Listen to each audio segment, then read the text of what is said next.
God, what is the enemy cutting out of your life?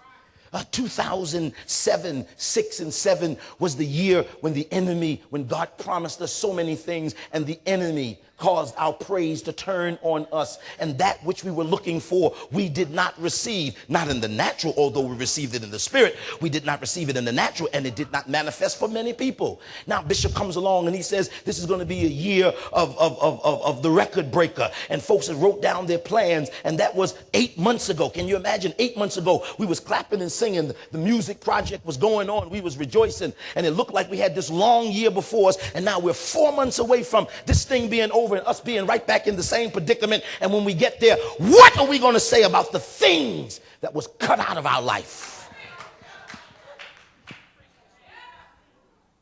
Man, Lucifer, if you're going to do some cutting, cut some carnality. Cut out perversion. Y'all ain't hearing what I'm saying.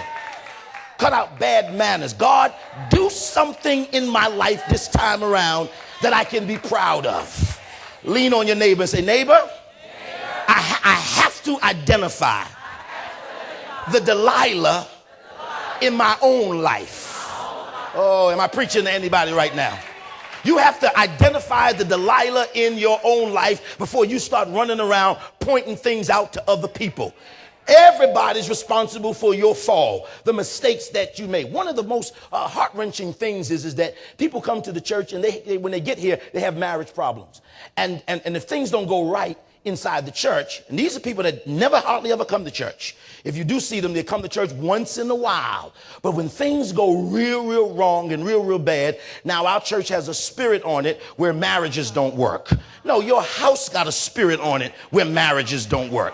You only come here 2 hours a week, if that. Y'all ain't hearing what I'm saying. It couldn't be the inner workings of the building that's destroying what's going on in your life. That would have to have something to do with the other hours that you... The other hours, you don't have to say amen, ain't nothing but the truth. It have to have something to do with the other hours that are spent away from here. Nobody blames the grocery store for a bad marriage. Nobody blames the job for a bad marriage. Nobody blames the post office.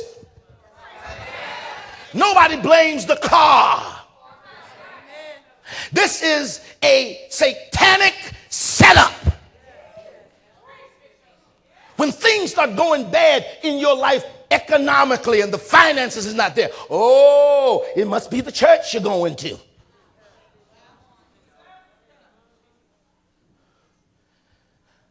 It ain't the church you're going to. It's the church you're in. One more time. It's not the church you're going to. It's the church you're in. Bishop, you need to explain that. The church you go to is a building. The church you're in is you. And it ain't going to change until you change you. Had Samson paid attention to his mother, he would have never been in the predicament and the crisis that he was in. But he didn't pay attention to his mother. He didn't pay attention to his mother. One more time. He didn't pay attention to his mother. Now, moms are powerful. Moms don't have to go to school. Moms, they got it. They're born with that instinct. Moms are bad. Moms tell you stuff that only they could know. And at the time they're telling you, saying, oh, you crazy, until exactly what they say happens. And moms don't always experience everything that they tell you that's going to happen. They just got this thing that God gives them, because since you come out of them, they know a lot about you that you don't know about yourself.